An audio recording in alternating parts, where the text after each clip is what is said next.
तो 2025 की report card आई है और हमें बताते हुए बहुत खुशी है कि आपका बच्चा जो है साउथ दिल्ली वो पास हो गया है।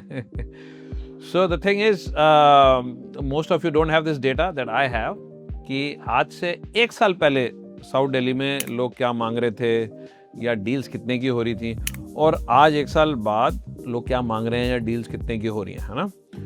अब होता क्या है with passing time, because this rates keep changing, बार बार लोग बदलते रहते हैं, थोड़ा थोड़ा बढ़ा देते हैं, कुछ कुछ चेंज कर देते हैं, तो बंदा भूल जाता है कि प्राइस क्या था। तो हम इसको बेसिकली अब कवर अप करने वाले हैं कि भाई प्राइस क्या था। बड़ा इंटरेस्टिंग डेटा है मेरे पास। I sat down with all of this data और मैंने कंपेयर किया कि पहले क्या था अब क्या है, कितना परसेंट बढ़ा।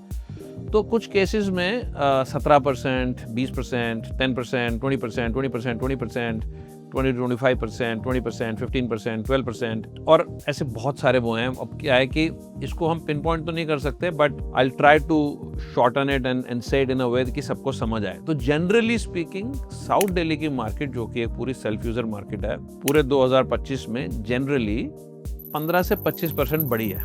ठीक है, सो 15 to 25% इंक्रीज आप कह सकते हैं साउथ दिल्ली में रियल एस्टेट के प्राइसेस में आया है। अब ये 15 से 25% है, ये 20 क्यों नहीं है या ये 15 या 25 क्यों नहीं है। तो हुआ क्या कि जितने लोगों ने ज़्यादा अच्छी क्वालिटी के एसेट्स बनाए हैं, अच्छी प्रॉपर्टीज़ बनाई हैं या उनको अच्छे से बनाया है, उनको थोड़ा इस बारी प्रीमियम मिलना शुरू हो गया है, जो पहले थोड़ा कम होता था। तो जो प्रॉपर्टीज़ अच्छी बना रहे हैं उनका माल भी जल्दी बिक रहा है, यानी प्रॉपर्टीज़, बिल्डर फ्लोर्स वगैरह, और उनको थोड़ा सा प्रीमियम भी मिल रहा है ऑल थ्रू द ईयर।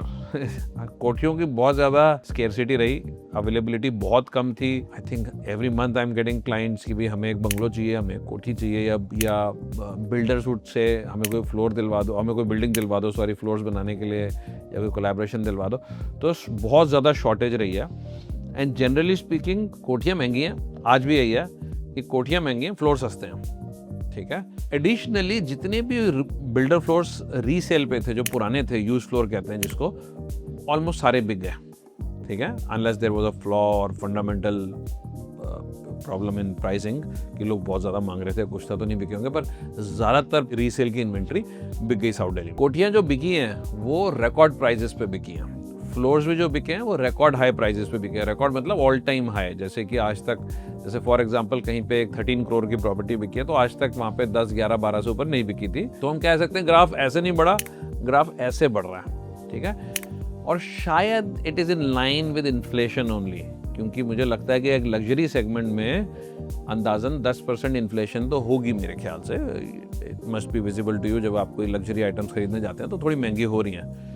दाल आटा रोटी शायद नहीं हो रही, पर ये हो रही हैं। सो 10-15% अगर वो हो रही हैं और 15 से 20% हमारी मार्केट बढ़ रही है, या 25% भी बढ़ रही है, तो ठीक है। तो कुछ बिल्डर फ्लोर्स ऐसे थे जो बहुत ज़्यादा हाई प्राइजेस पे, बहुत ज़्यादा प्रीमियम पे बिके, जहाँ मार्केट 20% ही अब थी, वो 25% ऊपर बिके, क्योंकि वो बहुत अच्छे बने हुए थे और maybe their marketing was also nicer, but fundamentally they were better made properties also, and people are going for better made properties. अब ये सब तो ठीक है, पर आगे क्या होगा?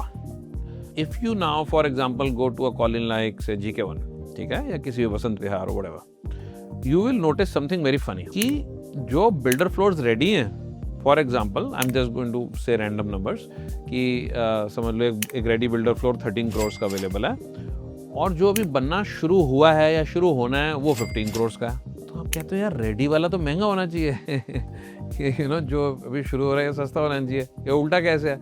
वो उल्टा ऐसे है कि जो 13 करोड़ का बेच रहा है, उसने जब वो प्रोजेक्ट खरीदा, जब वो लैंड खरीदी कि मैं इस पे फ्लोर्स बनाऊंगा, तो उसने कम रेट्स पे खरीदी थी, और वो आज भी अफोर्ड कर सकता है क्योंकि उसको 11-12 का पड़ा है कि मैं 13 का आई कैन सेल इट। ठीक है, he will still be making a profit and he wants to exit now, क्योंकि अब रेडी हो गया, क्या करें। या हो सकता है उसको तो 9 का पड़ा हो, 10 का पड़ा हो, जितने का भी पड़ा हो। लेकिन आज जो बिल्डर खरीद रहा है, फॉर एग्जाम्पल आज अगर कोई प्लॉट 45 करोड़ का खरीदता है, तो वो 13 करोड़ का बेच ही नहीं सकता। आप मैथमेटिक्स करके देखोगे सारी, तो उसको 15 करोड़ प्लस में बेचना पड़ेगा। ठीक है, 15 प्लस करोड़ का आप कहोगे भाई मैं क्यों लूंगा जब मुझे 13-14 के फ्लोर्स मिल रहे हैं। तो मिल रहे हैं तो ले लो, क्योंकि ये जो 13-14, 12.5, 13.5 के जो फ्लोर्स मिल रहे हैं ये बिक जाएंगे। और उसके बाद जिसने रॉ मटेरियल ही महंगा खरीदा है, this land, this kothis are raw materials for builders, जिसने वो रॉ मटेरियल ही 45 करोड़ का खरीदा होगा, जो 10 करोड़ रुपए कंस्ट्रक्शन में भी लगा देगा शायद, या जितने भी लगा देगा, वो उसको 15 से कम तो नहीं बेच पाएगा। I am just talking random numbers right now. जितने भी ये फ्लोर्स मार्केट में अवेलेबल हैं, धीरे धीरे सब बिक जाएंगे, एंड देन ये जो ग्राफ ऐसे चलता है फिर ऐसे आ जाएगा। तो हम कह रहे थे ग्राफ ऐसे बढ़ रहा है, एक्चुअली में मार्केट में ग्राफ ऐसे चलता है, ऐसे ऊपर फिर सीधा फिर ऊपर फिर सीधा, ठीक है। तो अभी हम ऐसे करके ऐसे चल रहे हैं, ये सब बिक जाएगा जैसे ही तो ग्राफ फिर से ऊपर चला जाएगा। I really hope, I mean if you are a buyer, I wish for you कि भाई अगर थोड़े से रेट्स डाउन आ जाएं और आपको सस्ते मिल जाए। I am with you, I will try to find you something also, but it is very very unlikely, क्योंकि एक सेल्फ यूजर मार्केट है। आपको ये समझना पड़ेगा, साउथ दिल्ली में ऐसा नहीं होता कि आज अगर रेट बहुत बढ़ गए हैं तो लोग कहते हैं हाँ जी हम अपना घर बेच देते हैं, आप हमारा घर भी खरीद लो, ठीक है। आपको लोगों को पता ही नहीं होता हमारा घर कितने का, unless they are already in the market to sell, ठीक है। तो रेट बढ़ जाने से या घट जाने से मार्केट यहाँ पे कुछ चेंज नहीं हो जाती है, ठीक है। जैसे गुड़गांव में अगर आप देखो या नोएडा में अगर आप देखो, हज़ारों फ्लैट्स आ रहे हैं, हज़ारों प्रॉपर्टीज़ फॉर सेल हैं, तो ऊपर नीचे होता है, गड़बड़ हो जाती है, ठीक है। यहाँ पे लोग होल्ड कर लेते हैं, कहते हैं बेचेंगे नहीं जी, आपको लग रहा है अच्छा जी इकॉनमी डाउन है जी, हम नहीं बेच रहे। बढ़ाते जरूर हैं या घटाते नहीं है, पर on the other hand it is also not like Gurgaon और नोएडा और गोवा और व्हाटएवर, जेवर और व्हाटएवर, कि जहाँ एकदम से ही जी एक साल में रेट डबल हो गया। आप ये भी देखो ना, 2020 से अगर आप देखो 2020 to now in 2026 start, prices have only doubled. I say only doubled in a way compare to Gurgaon, जहाँ 3 टाइम्स 4 टाइम्स हो गए होंगे कुछ एरियाज में। जेवर जैसी जगह पे 3-3 4-4 गुना रेट हो गए, गोवा जैसी जगह पे 4-5 गुना रेट हो गए। So this is very very nominal I would से।